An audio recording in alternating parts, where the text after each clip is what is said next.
Bismillahirrahmanirrahim. Alhamdulillahirabbil wassalatu wassalamu ala asyrafil anbiya'i wal mursalin wa ala alihi wa sahbihi ajma'in. Subhanaka la ilma lana illa ma 'allamtana innaka antal alimul hakim. Rabbana shrah lana sudurana wa yassir lana umurana wahlul 'uqdatan min alsinatina yafqahu aqwalana. Rabbana zidna ilman wa fahman wa 'amalan amin ya rabbal alamin. Allahumma inni a'udzu bika an adilla aw udalla aw azlima aw azlima aw udlama aw azilla aw uzalla aw ajhila aw yujhala alayya wa la hawla wa la quwwata illa billahil aliyyil azim wa la hawla wa la quwwata illa billahil aliyyil azim wa la hawla wa la quwwata illa billahil aliyyil azim wa ba'd. Alhamdulillah, selepas daripada cuti yang panjang kan, kita bertemu lagi pada hari Jumaat yang mulia ini buat siri yang ke-6 daripada daurah korban dan akikah. Alhamdulillah, pada siri-siri yang lepas kita sudah membincangkan tentang apakah jenis-jenis haiwan-haiwan korban, dan juga kita sudah jelaskan bahawa jenis-jenis haiwan korban ada 3, iaitu unta apapun jenis spesiesnya, kemudian lembu atau kerbau, dan yang ketiga ialah kambing atau biri-biri. Itu sudah kita jelaskan pada siri yang lepas. Alhamdulillah. Kemudian kita sudah jelaskan juga tentang syarat-syarat bagi haiwan tersebut.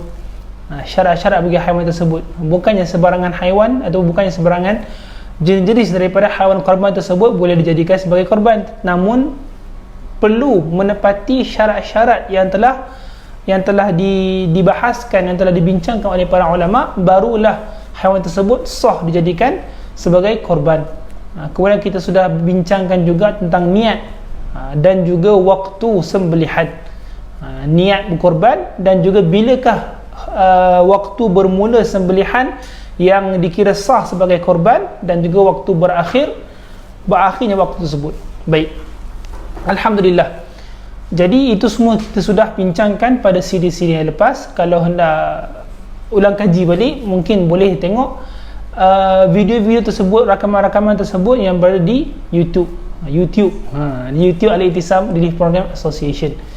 Kat situ ada direkod setiap daurah-daurah siri korban, kan, 1 hingga ke siri yang pertama hingga siri yang kelima. Boleh ulang kaji di situ, insya-Allah. Baik, tanpa melengahkan masa, kita masuk pada perbincangan kita pada hari ini, iaitu pada bab yang keempat dalam kitab ini, ialah bab yang keempat. Apakah bab yang keempat? Iaitu pembahagian daging korban. Pembahagian daging korban, jenis-jenis kita dah tahu dah, syarat-syarat kita dah tahu, dah semua dah tepati dah. Niat sudah niat, Alhamdulillah. Sembelih sudah pada masanya. Kemudian apa pula kita nak buat dengan daging-daging tersebut? Daging, kulit, tanduk ke apa ke, kan, perut ke, macam tu contohnya kan. Jadi apakah kita nak buat dengan selepas daripada kita sembelih haiwan korban tersebut? Jadi insya-Allah kita akan bahaskan pada hari ini, pada pagi ini yang mulia. Baik. Jadi seperti yang diketahui ramai, daging korban harus dibahagi-bahagikan. Mesti dibahagi-bahagikan. Jadi kat sini para ulama telah telah menyusun tiga peringkat ataupun 3 darjat yang disusun mengikut keutamaan cara mengagih daging haiwan korban. InsyaAllah kita akan baca.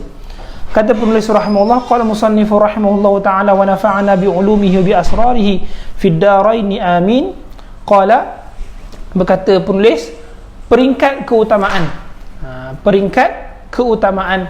Jadi kat sini ulama susun ikut peringkat-peringkat, darjat-darjat keutamaan pembahagian daging korban. Baik. Jadi apa kata penulis rahimahullah? Peringkat yang pertama, dan juga ini ialah peringkat yang paling afdal sekali, yang paling hebat sekali, yang paling dituntut sekali. Apa kata penulis rahimahullah? Sunat, hukumnya ialah sunat bagi orang yang melakukan korban memakan sebahagian daripada korbannya yang sunat. Sunat apa? Sunat bagi orang yang melakukan korban tersebut Kan contohnya macam kita beli kerbau ke, beli lembu ke, beli kambing ke, kita sembelih. Kemudian sunat bagi kita, orang yang membuat korban tersebut, untuk memakan sedikit daripada haiwan korban yang disembelih tersebut. Baik, faham sunat untuk makan sebahagian ataupun sedikit lah, sebahagian ataupun sedikit. Hukumnya sunat sahaja, tak wajib, hukumnya hanya sunat.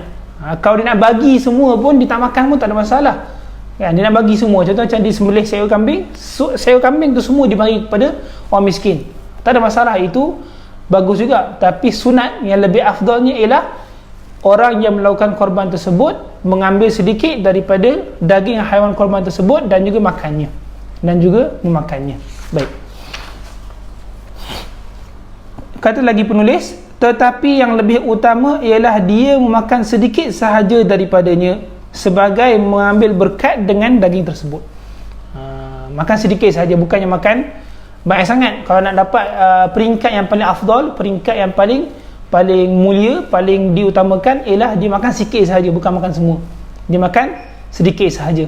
Semua tak boleh lah, dia bukan makan banyak, dia makan sedikit sahaja. Baik, jadi apakah bahagian yang paling afdal untuk dimakan? Sunat makan sikit, tapi apakah bahagian yang paling afdal? Kata penulis, bahagian yang paling utama dimakan ialah hati. Ialah hati. Hati binatang tersebut lah, hati lembu ke, hati kambing ke, tak kisahlah. Jadi itulah bahagian yang paling afdal dimakan oleh orang yang melakukan korban. Kenapa? Nanti dia akan sebut nanti. Ialah hati, dan disedekahkan selebihnya. Jadi makan sikit daripada hati, bukan semua, makan sebahagian daripada hati, dan juga sedekahkan selain daripada yang dimakan tu. Kenapa? Ini adalah kerana Nabi SAW juga memakan hati haiwan korbannya, sebagaimana yang diriwayatkan oleh Al-Baihaqi rahimahullah. Kenapa? Kerana Rasulullah SAW buat gitu. Kerana Rasulullah SAW, apabila baginda SAW membuat korban, baginda akan ambil hati haiwan korban tersebut, makan, dan juga selebihnya baginda SAW akan mensedekahkan, memberikannya kepada orang-orang yang memerlukannya. Ini ialah yang dibuat oleh Rasulullah SAW. Nas hadis tu kan, kalau kita tengok kat bawah tu, nas hadisnya benda bunyi annahu sallallahu alaihi wasallam kana ya'kulu min kabidi udhiyatihi. Bahawasanya Rasulullah SAW memakan sebahagian daripada hati kabid tu hati, kabidi udhiyatihi, hati haiwan korbannya. Jadi Rasulullah SAW makan sedikit, sebahagian daripada hati haiwan korbannya, dan juga mensedekahkan selebihnya kepada orang-orang yang memerlukannya. Baik, jadi inilah paling afdal. Ini ialah peringkat yang paling utama dan yang paling afdal, iaitu makan sebahagian daripada haiwan korban. Yang lebih elok lagi ialah bagi hati, dan juga mensedekahkan kesemuanya, selebihnya kepada orang-orang yang memerlukan. Baik, yang pertama. Kemudian peringkat yang kedua, bawah sikit, kata penulis, dimakan daging sembelihan 1/3. 1/3 daripada daging sembelihan itu orang yang sembelih itu makan, simpan dan makan, dan disedekahkannya 2/3, dan juga lagi 2/3 itu sedekahkan kepada orang-orang yang memerlukan, pada orang-orang yang memerlukan daging tersebut. Orang miskin lah sebenarnya, orang-orang miskin, fakir miskin. Jadi ini peringkat kedua, ambil 1/3 kan, 1/3 daripada daging tu diambil untuk makan, kemudian 2/3 lagi dia sedekahkan kepada orang-orang yang memerlukannya. Baik, InsyaAllah faham. Jadi peringkat yang ketiga, yang last sekali, peringkat yang dari segi darjat ataupun tahap afdalnya yang ketiga apa? Iaitu dimakan daging sembelihan 1/3. 1/3 daripada daging sembelihan dimakan, dan disedekahkannya kepada fakir miskin 1/3. 1/3 lagi diberi pada fakir miskin, dan 1/3 dan dihadiahkannya 1/3 kepada orang-orang yang kaya. Jadi daging haiwan korban itu dibagi bertiga.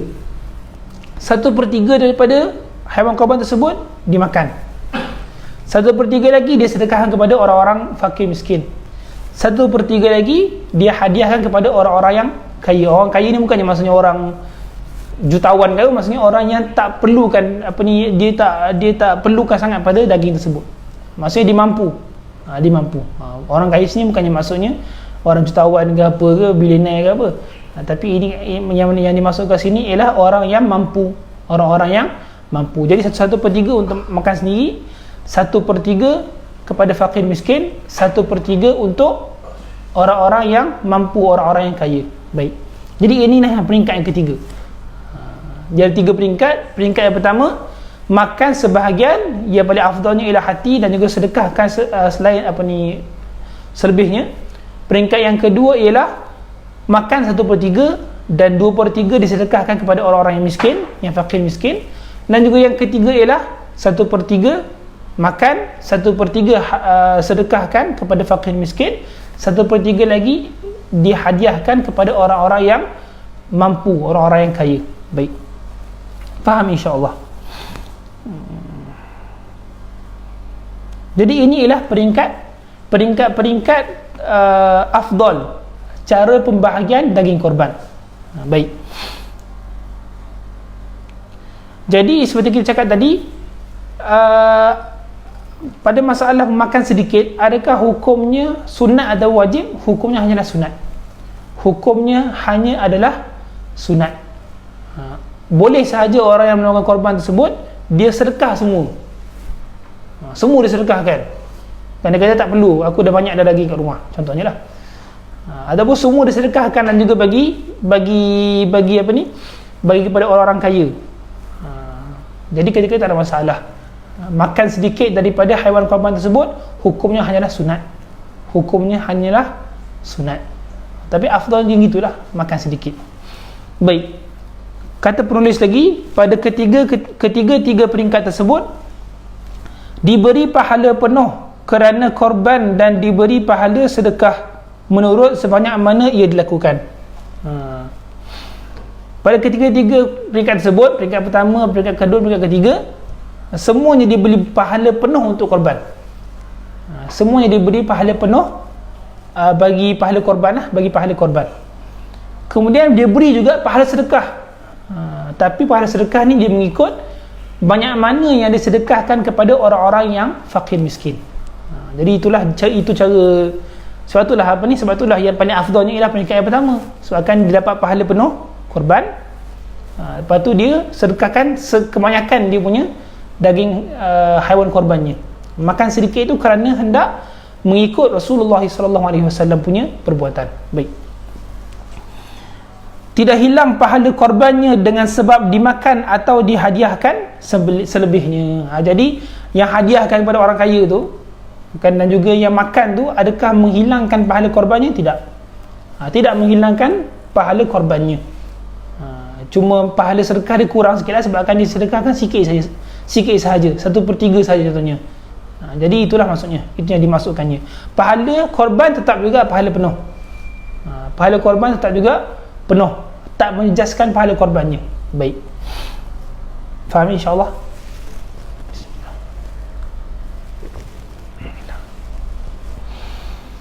Jadi itu ialah peringkat afdalnya pengagihan daging haiwan korban. Baik. Kemudian ada persoalan, boleh tak kalau tak sedekahkan kepada orang miskin? Nak bagi kepada orang kaya saja, nak bagi hadiah saja. Nak makan sikit, nak bagi hadiah semua. Tak nak pun bagi pada orang miskin contohnya. Adakah boleh? Adakah ketika ini dibenarkan oleh syarak? Jadi kat sini dibincangkan oleh penulis rahimahullah. Kata penulis, wajib bersedekah walaupun sedikit daripada korban sunat dan haram makan keseluruhannya. Wajib bersedekah walaupun sedikit. Asal bagi hukum korban ialah sunat muakkadah, sunnah muakkadah.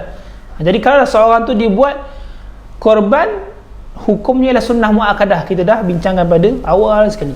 Dia buat korban dengan sunnah muakkadah itu. adakah dia boleh untuk tidak mensedekahkan sedikit, walaupun sedikit daging haiwan korban tersebut? Hukumnya tidak boleh, kerana wajib bersedekah dengan daging tersebut walaupun sedikit, dan haram memakan keseluruhannya, hukumnya dah haram, tak boleh makan semua. Tak boleh makan semua. Kita tengok apa yang dibahaskan oleh penulis rahimahullah. Kata penulis, orang yang melakukan korban sunat wajib mensedekahkan dagingnya walaupun sedikit. Wajib sedekahkan daging tersebut walaupun sedikit. Baik. Dan haram makan semuanya, dan haram makan kesemua daging korban tersebut. Kena sedekah walaupun sedikit. Contoh macam orang tu dikedekut sangat kedekut, ataupun dia kata aku buat korban ni, aku nak daging juga, aku perlukan daging juga, contohnya lah. Jadi ketika itu boleh bagi dia untuk ambil kebanyakan daging, tapi dia mesti sedekahkan walaupun sedikit. Dia nak ambil banyak daging tak ada masalah, tapi dia kena pastikan bahawa dia telah keluarkan sebahagian daripada daging haiwan korbannya walaupun sedikit untuk disedekahkan kepada orang-orang yang memerlukan daging tersebut. InsyaAllah faham tak kot? Haram untuk dimakan semua, dibantai semua haram. Hukumnya ialah haram. Kenapa? Kerana kita tengok benda ni dibahaskan, kan? Ulama radhiyallahu ta'ala anhum membahaskan apakah maksud ataupun apakah tujuan dijadikan korban, di syariat korban, apakah tujuan dia, apakah maksud dia. Jadi kat sini pandangan yang sahih, pandangan yang kuat di sisi mazhab Syafi'i ialah korban ini dia bukannya semata-mata menumpahkan darah haiwan korban, tetapi korban ni juga antara tujuannya, antara maksud dia ialah untuk irfaqul masakin, untuk sedekah ataupun apa panggil rapat ataupun kita nak berlembut lah senang kata, berlembut dengan orang-orang miskin. Kita nak mengasihani, melakukan ihsan kepada orang-orang miskin. Jadi ada dua situ, ada dua elemen.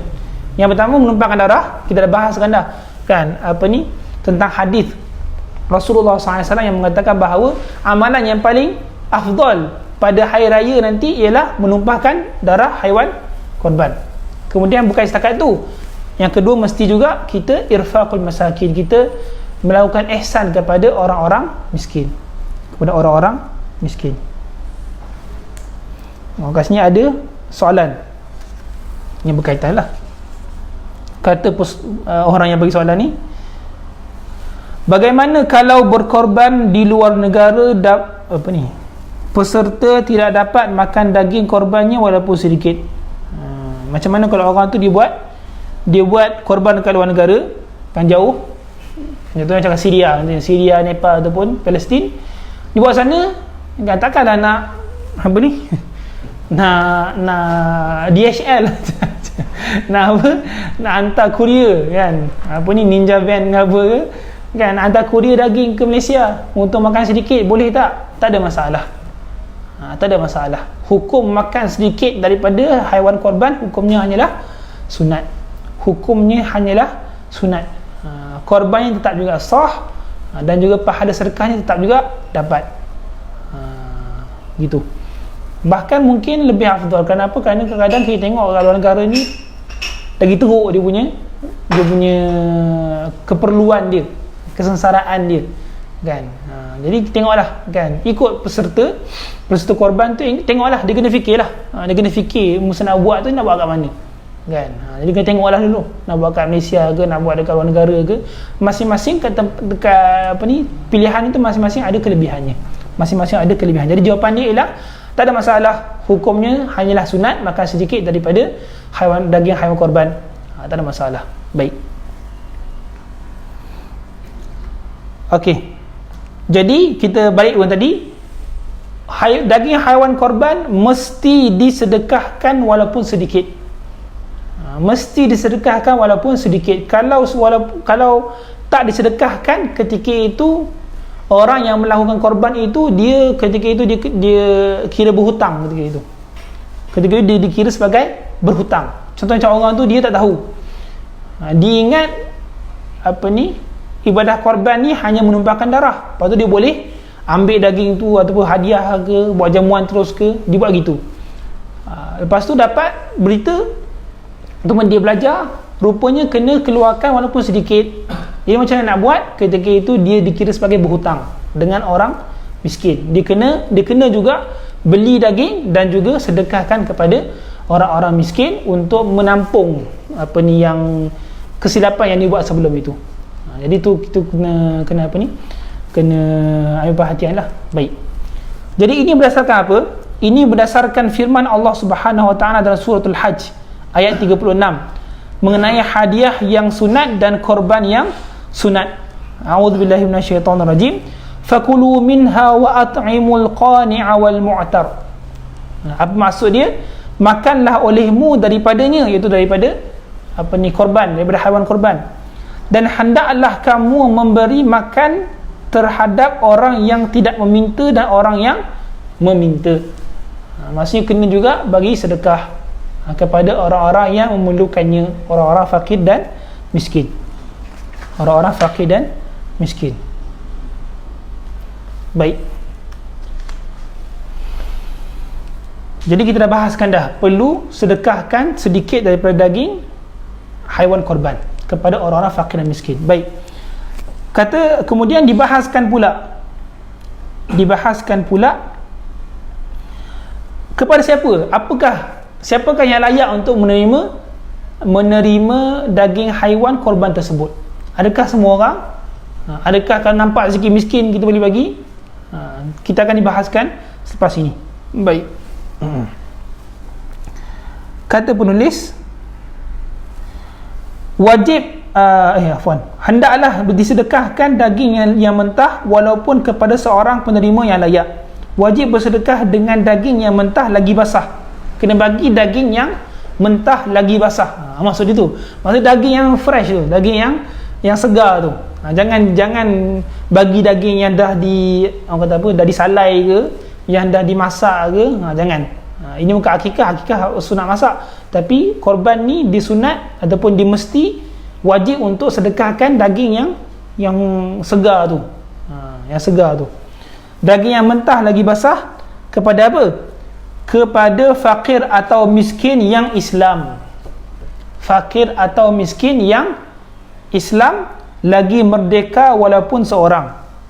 Tepat-tepat. Tengok dekat live ada orang tanya. Boleh tak bagi pada orang bukan Islam? Jadi fakir atau miskin yang Islam, mesti orang yang Islam. Jadi soalan kat sini, boleh tak kita bagi daging korban kepada jiran bukan Islam? Tak boleh. Kena bagi kepada orang yang Islam. Fakir dan miskin, fakir atau miskin Islam, mesti Islam. Lagi merdeka walaupun seorang. Dan juga dia mesti merdeka. Maksud merdeka maksudnya bukan hamba lah. Jadi kat sini asal dalam konteks zaman moden ni, alhamdulillah kan, penghambaan ni sudah tiada. Jadi masalah merdeka tak merdeka ni dia agak kurang sikit lah kan, bukan macam zaman dahulu. Jadi mestilah orang fakir atau miskin agama Islam dan juga mesti merdeka. Fakir dan miskin sahaja ya, dia bukan asnaf zakat. Dia bukan seperti asnaf zakat. Asnaf zakat terdapat golongan-golongan yang lain.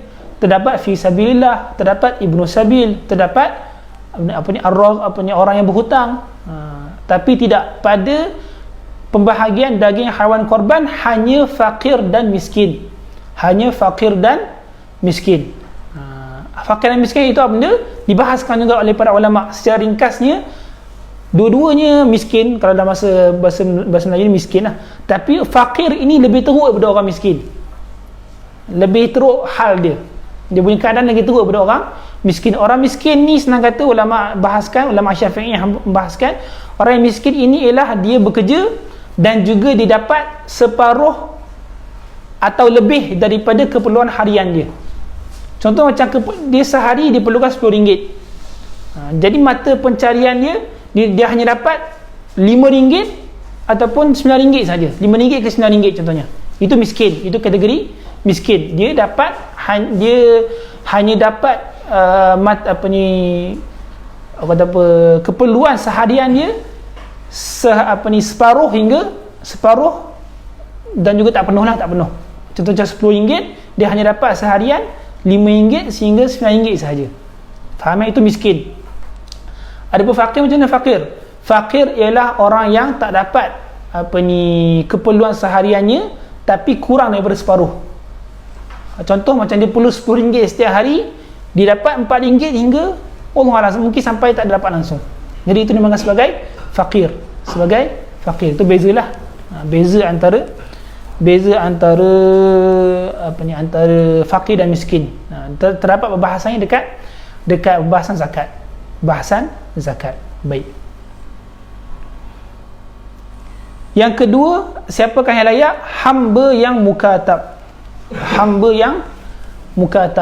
Hamba ni sebenarnya banyak jenis juga. Pembahasan hamba dalam Islam kan, dulu macam dulu ataupun sebahagian dekat dunia sekarang ni masih lagi ada perhambaan. Jadi hamba-hamba dalam Islam sebenarnya ada jenis-jenis. Ada 5 jenis sebenarnya kan. Qin, mukatab, muba'ad, walad, dan juga apa tu lagi,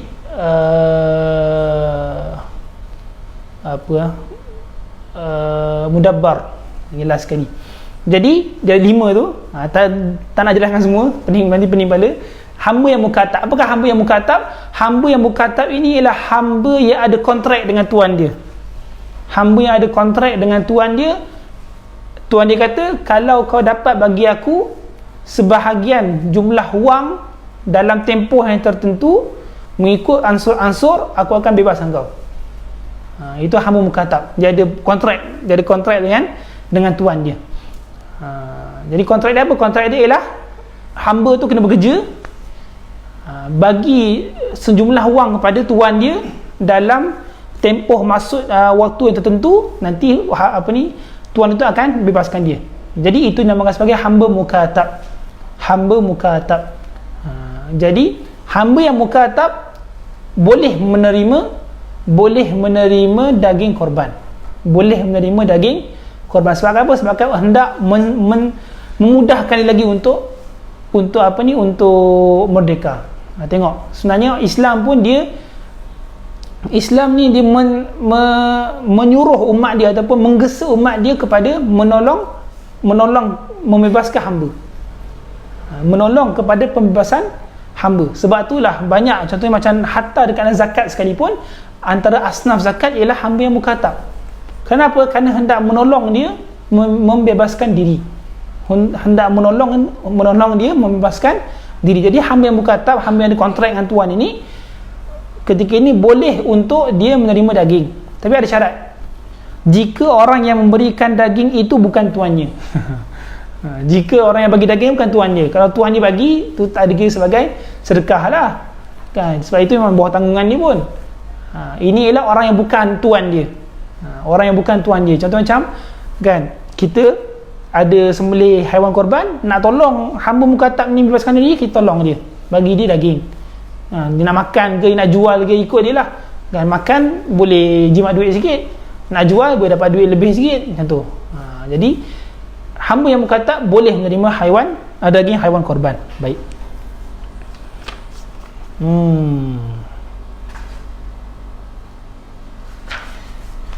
Kemudian ada soalan lagi, bagaimana kalau daging korban dimasak dan ditinkan dan kemudian tak payah dan kot kemudiannya kemudian diedarkan di merata tempat atau ke merata tempat 1 bulan kemudian.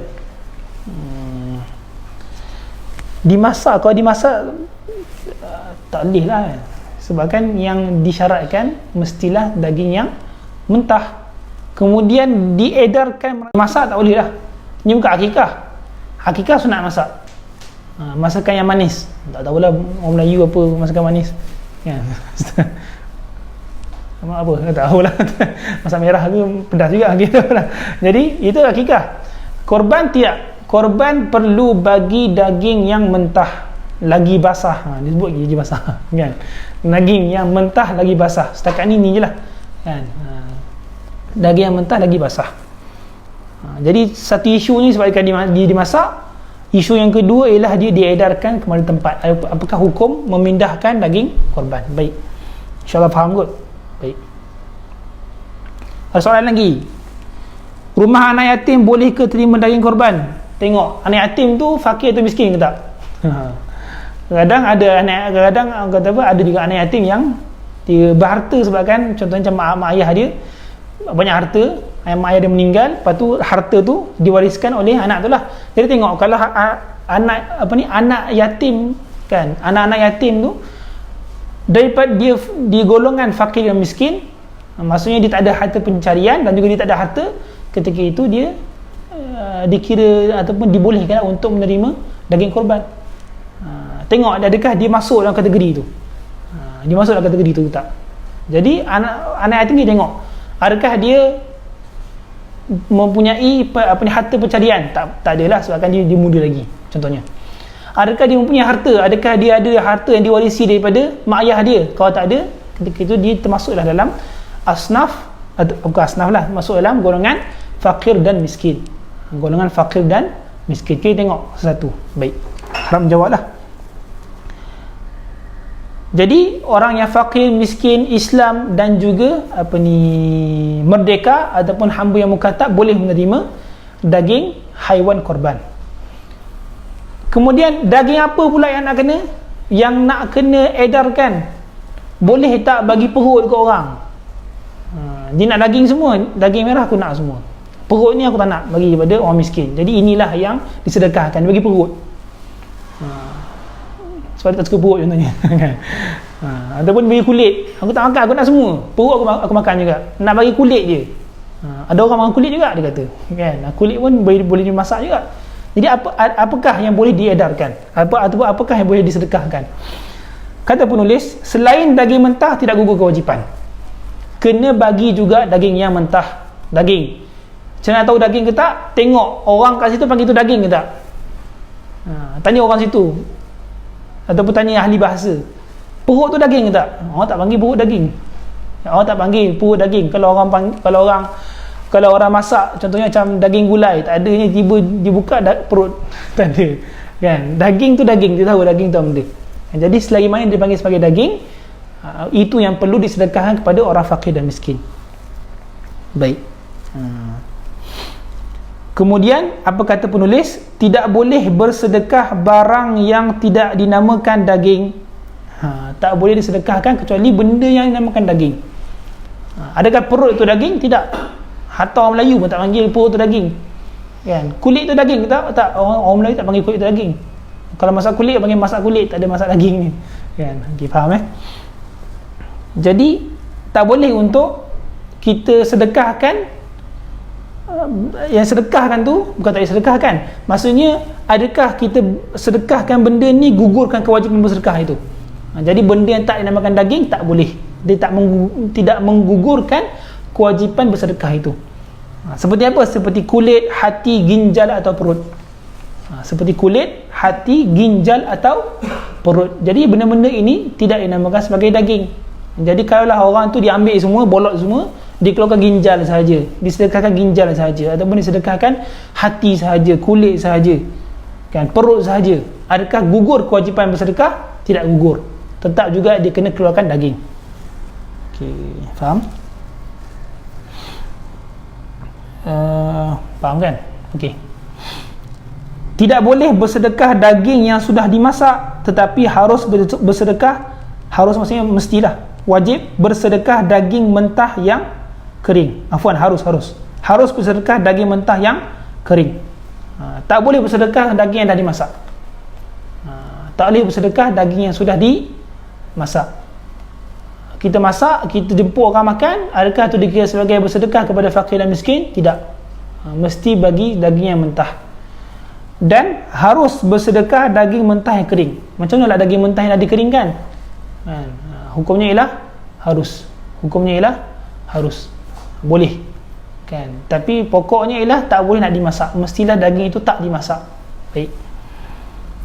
Tidak boleh jika dibuat makanan lalu menjemput orang fakir atau miskin untuk memakankannya atau dihantarkannya kepada mereka. Tak boleh buat jamuan, tak boleh buat jamuan.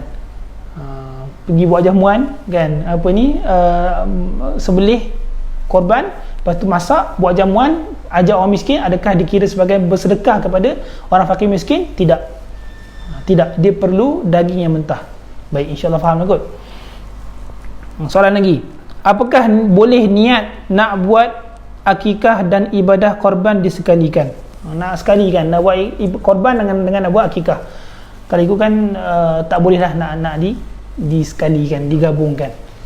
Korban ialah dia ada, korban ada hukum yang tertentu kan, kena bagi daging mentah apa ni, dan juga yang kita dah bahaskan dah. Akikah ada hukum yang tertentu, jadi tak boleh disedekah, tak boleh nak disekalikan, tak boleh nak orang panggil tasyrikun niyah, digabung niat, tak boleh, kerana akikah dan korban adalah ibadah yang berbeza, harap faham insya-Allah. Jadi kita dah bahaskan bahawa wajib untuk kita keluarkan sedekah daging yang mentah, bukan daging yang sudah dimasak, faham insya-Allah. Baik, kemudian dibahaskan pula daging korban tidak boleh diberi kepada orang kafir atau hamba. Orang kafir atau hamba tidak boleh menerima daging korban. Kata penulis, tidak boleh diberikan daging korban kepada kafir, tak boleh diberikan kepada orang yang kafir. Jadi ini kena hati-hatilah, kena hati-hati lagi-lagi kalau korban di negara yang majmuk, negara yang susah sikit nak bezakan antara orang Islam dan juga orang yang kafir. Jadi hanya orang Islam sahaja boleh menerima daging korban. Jadi ini kena hati-hatilah. Atau hamba pun tidak boleh menerima daging korban. Sebab apa? Sebab hamba dia tak boleh memiliki harta. Kalau ikut apa ni, syariat Islam, hamba sebenarnya dia tak memiliki harta. Segala harta yang dimiliki oleh hamba ialah milik tuannya. Jadi bagi kat hamba, tuan dia sedap, bukannya hamba tu yang makan, tuan dia tu yang punya. Jadi orang kafir dengan orang hamba tidak boleh tak boleh menerima daging haiwan korban. Baik. Terima kasih yang komen. Okey. Kecuali hamba mukatab dengan hamba muba'ad. Hamba mukatab boleh, kita dah bahaskan dah. Macam mana hamba muba'ad ni pula? Jadi apakah maksud hamba muba'ad? Apakah maksud hamba muba'ad? Muba'ad maksudnya hamba yang dibahagi-bahagikan. Gana tu. Maksud hamba muba'ad, hamba yang sebahagiannya merdeka, sebahagiannya masih hamba. Gitu. Sebahagiannya merdeka, sebahagiannya masih lagi hamba. Kan 5 jenis hamba tadi. Kan antaranya ialah mukatab, kita dah bincangkan dah. Yang kedua ialah hamba muba'ad. Kan bukan separuh lah, sebahagiannya merdeka, sebahagiannya hamba. Macam mana? Contohnya macam hamba tu dimiliki oleh 2 orang. Dimiliki oleh 2 orang. 2 orang kongsi duit beli hamba. Lepas tu seorang merdeka kan. Kalau ikut hukum patutnya kena bayar duit untuk merdekakan separuh lagi, tapi orang tu miskin, tak boleh nak merdekakan lagi sebahagian daripada hamba tu. Jadi ketika itu hamba tu jadi macam mana? Hamba tu jadi hamba yang muba'ad.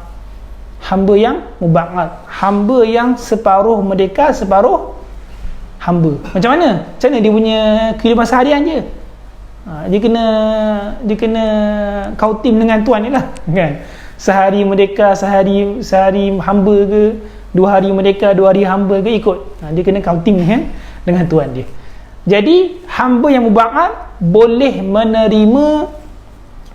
menerima daging korban pada hari yang dia merdeka. Pada hari yang merdeka. Pada hari dia merdeka, maksudnya dia boleh buat apa yang nak buat. Ketika dia boleh menerima daging korban.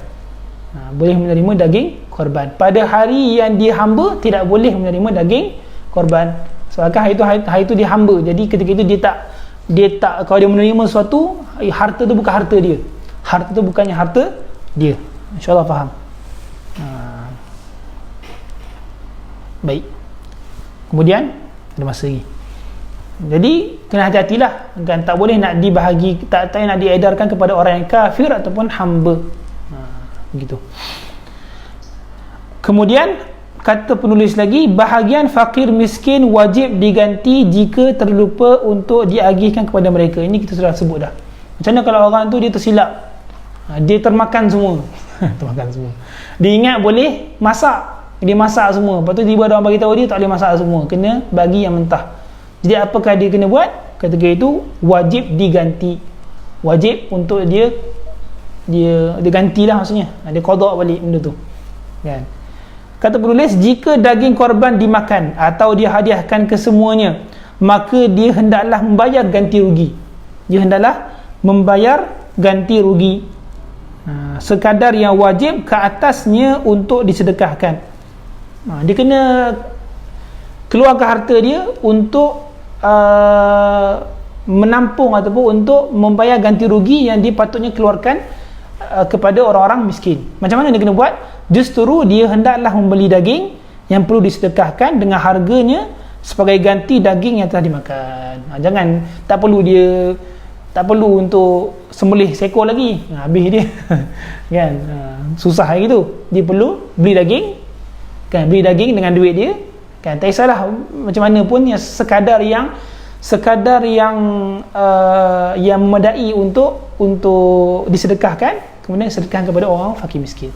Sedekahkan kepada orang-orang fakir yang fakir dan miskin. Baik,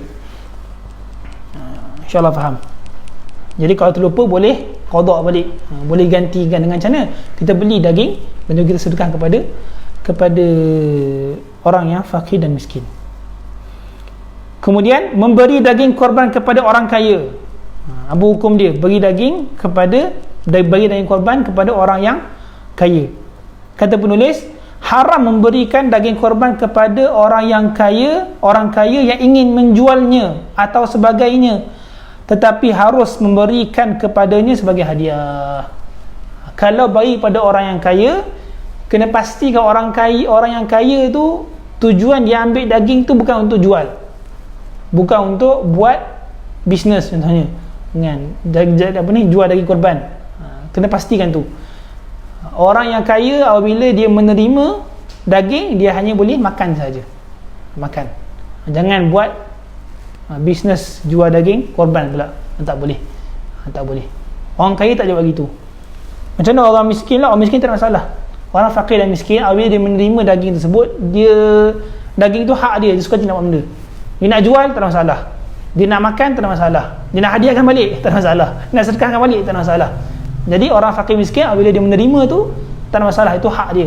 Tapi orang yang kaya, orang yang mampu, apabila dia menerima hadiah daging korban, dia kena makan.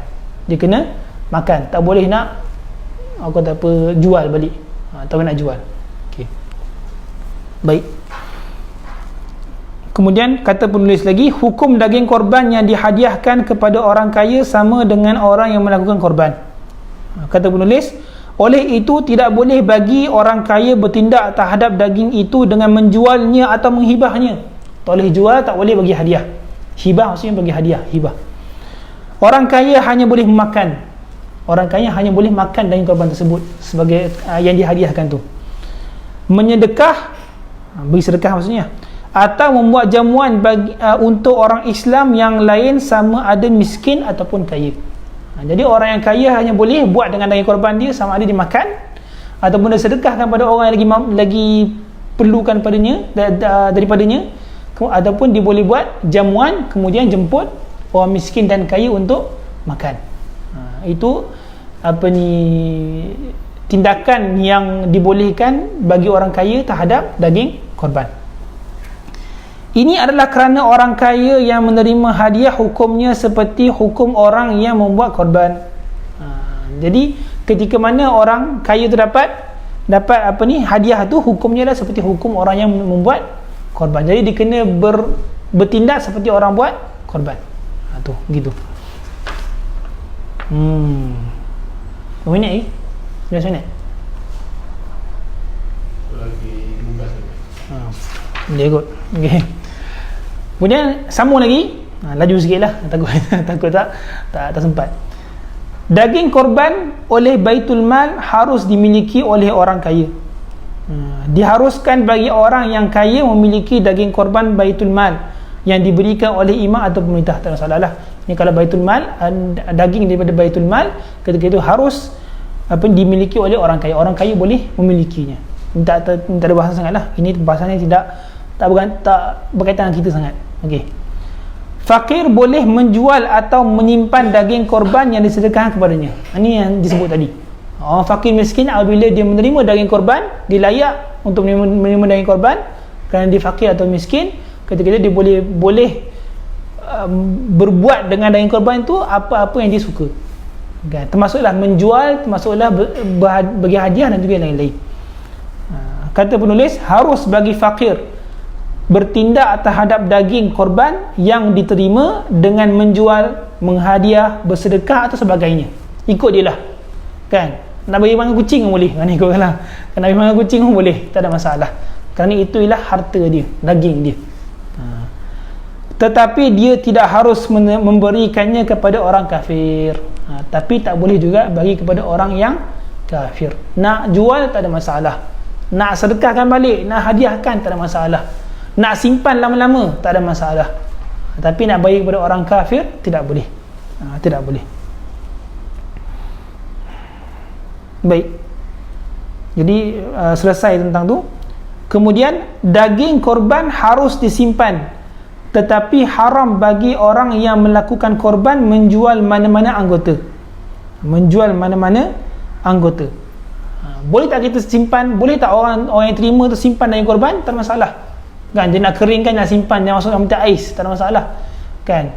Tapi pada masalah orang yang buat korban tu, adakah boleh dimenjual? Hukumnya tidak boleh. Hukumnya ialah haram. Tidak boleh menjual dan juga tidak boleh dijadikan sebagai upah. Ini akan dibahaskan nanti. Kata penulis, harus menyimpan daging korban meskipun ketika harganya mahal. Boleh, hukumnya ialah harus. Tetapi haram bagi orang yang melakukan korban atau warisnya menjual salah satu daripada bahagian korban sunat atau mencampurkannya dengan daging yang lain untuk dijual. Orang yang buat korban ataupun warisnya tak boleh menjual daging korban ataupun campur dengan daging lain untuk dijualkan kepada orang lain. Hukumnya ialah haram. Kenapa? Kerana sabda Rasulullah SAW, man ba'a jilda udhiyatihi fala udhiyatalah. Nampak ni? Maksudnya sesiapa yang menjual kulit korbannya, kulit, tak bahaskan daging, kulit tu, kulit tu, kan? Sesiapa yang menjual kulit korbannya, maka tiada korban baginya. Kulit pun tak nak jual. Sedangkan kulit kita dah bahas tadi, kulit bukannya bahagian yang wajib disedekahkan, kerana kulit tak dikira sebagai daging. Rasulullah SAW kata, kulit, siapa yang jual kulit tak sah korbannya, kan? Dia haram, hukumnya ialah haram. Jadi kat sini nak katakan kalau kulit pun tak boleh, apatah lagi daging haiwan korban, apatah lagi daging haiwan korban. Baik. Kemudian apa lagi dibahaskan oleh penulis rahimahullah, kulit dan tanduk tidak boleh dijadikan upah, tetapi harus disedekah atau dimiliki. Berkenaan dengan kulit ataupun tanduk. Kulit dan tanduk ialah benda yang tak diwajibkan untuk sedekah. Kalau sedekah kan, kalau kita sedekah kulit ataupun tanduk sahaja, tak dikira sebagai, tak gugur dari kewajipan bersedekah. Baik. Jadi macam nak buang kulit dengan tanduk nak buat macam mana? Ketika ini dikatakan harus untuk disedekahkan ataupun dimiliki. Tak boleh nak dijual ataupun diberi sebagai upah. Tak nak dijual ataupun diberi sebagai upah. Kata penulis, haram ke atas orang yang melakukan korban memberi kulit haiwan korban sebagai upah kepada tukang sembelih, kerana upah sembelih wajib diberikan oleh pemilik korban daripada hartanya yang lain. Hatta kulit pun ataupun tanduk tak boleh nak dijadikan sebagai upah kepada tukang sembelih ke, tukang lapah daging ke, tukang plastik bungkus daging korban ke, tak boleh. Tak boleh nak dijadikan sebagai upah. hatta tanduk dan kulit, apatah lagi kalau daging, apatah lagi kalau daging korban, tak boleh nak dijadikan sebagai upah mesti datang daripada harta yang lain, kan? Bukannya harta daging korban tu, bukannya daging korban tu ataupun korban tu, mesti upah yang lain. Faham Jadi contoh cakap kalau kat masjid-masjid kan, boleh tak tukang sembelih itu, tukang lapah tu boleh tak nak terima daging? Boleh, tapi bukannya sebagai upah lah. Boleh terima tapi bukan sebagai upah, sebagai hadiah ataupun sebagai sedekah dan juga lain-lain. Jangan terima sebagai upah, jangan terima sebagai upah. Kat sini soalan, Ustaz, daging korban yang terlalu lama disimpan dan sampai satu masa keadaan daging itu diragui tidak elok lagi untuk dimasak, boleh ke buang daging korban tersebut? Macam ni, maksud orang terima daging korban tu lah. Kalau tak elok kena buang lah, jangan makan. Kalau makan sakit. Kan? Jadi kalau orang tu terima, rasanya yang bahasanya orang terima lah, orang tu terima daging korban kan, dia simpan kan, dia perak-perak daging korban tu kan, sampai busuk daging korban tu. Macam mana? Boleh buang tak? Buang lah kan, takkan nak makan juga. Sakit nanti kan, masuk hospital ni susah nanti. Okay. Jadi tak, itulah kita tengok lah. Yang faham gitulah, orang yang terima daging korban itu dia simpan sampai busuk, buang lah, tak ada masalah. Macam mana? Okay. Baik, balik pada tadi. Oleh itu, bagi pemilik haiwan korban yang sunat atau pemilik korban yang sunat, bolehlah ia membuat pilihan sama ada hendak bersedekah kulit dan tanduk haiwan korban tersebut, mengambil manfaatnya untuk dirinya atau meminjamkannya kepada orang lain, tetapi yang lebih utama hendaklah disedekahkan. Jadi nak macam mana dengan tanduk, dengan kulit ni, nak macam mana kan? Bukan semua orang boleh makan kulit, tanduk pun bukan semua orang boleh orang kata ambil manfaat. Jadi ikutlah, sama ada dia nak ambil sendiri, dia nak jadikan harta dia, ataupun dia nak sedekah kepada orang lain, ataupun dia nak pinjamkan kepada orang yang lain. Ikutlah, ikut masing-masing punya pilihan, ikut pilihan masing-masing. Baik, minit sempat kot. Okey, kemudian kita bahaskan pula hukum memindahkan daging haiwan korban secara ringkas, berkaitan dengan soalan tadi. Hukum memindahkan daging korban ke tempat yang lain, apakah hukumnya? Kat sini penulis rahimahullah mengatakan, haram memindahkan daging korban daripada negeri tempat melakukan korban kepada negeri yang lain, seperti mana hukum memindahkan zakat. Kita pindahkan daging korban kepada tempat yang lain, kepada negara yang lain ataupun kepada kawasan yang lain selain daripada kawasan yang dibuat korban tu, ketika itu hukumnya ialah haram, kerana dia seperti memindahkan harta zakat, seperti memindahkan harta zakat. Ini yang disepakati oleh Syekh Khatib Asy-Syirbini rahimahullah, Syekh Ibn Hajar Al-Haytami, Syekh Ramli dan ulama selain daripada mereka rahimahumullahu jami'an. Ini yang disebut oleh ulama-ulama ini, antara ulama-ulama Asy-Syafi'iyah lah. Antara alasannya, apakah sebabnya? Yang pertama, korban mempunyai waktu tertentu seperti zakat. Korban mempunyai waktu yang tertentu seperti zakat.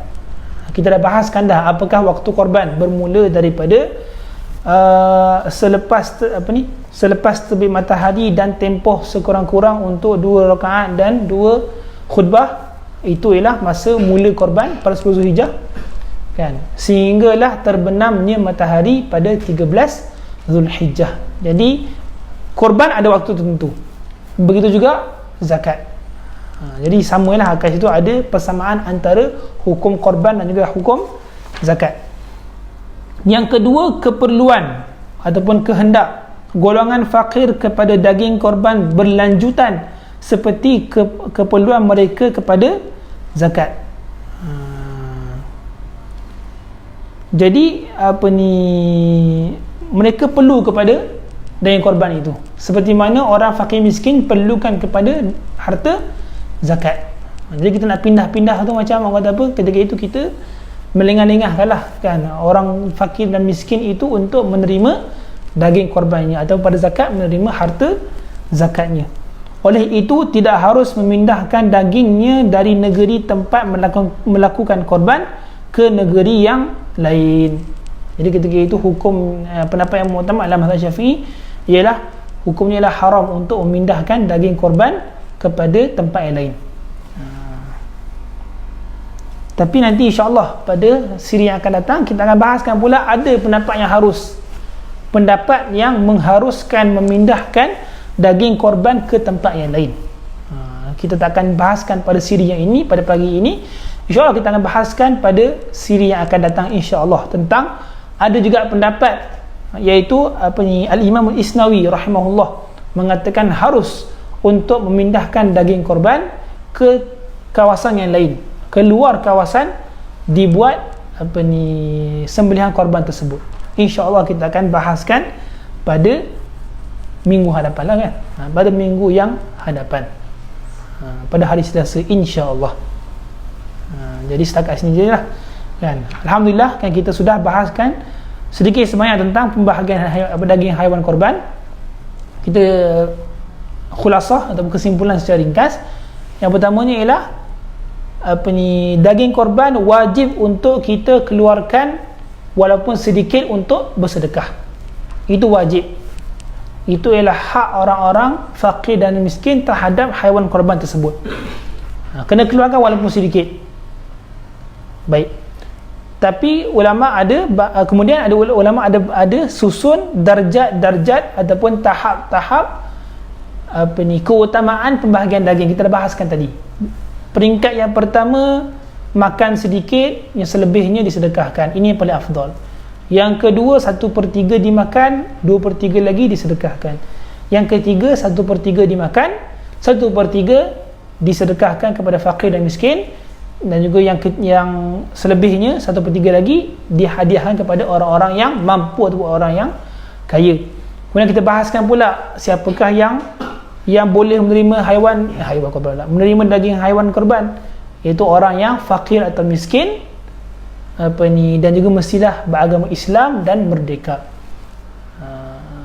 Tetapi hamba yang mukatab, hamba yang mempunyai kontrak dengan tuannya untuk membebaskan dirinya, ketika itu boleh juga menerima daging haiwan korban.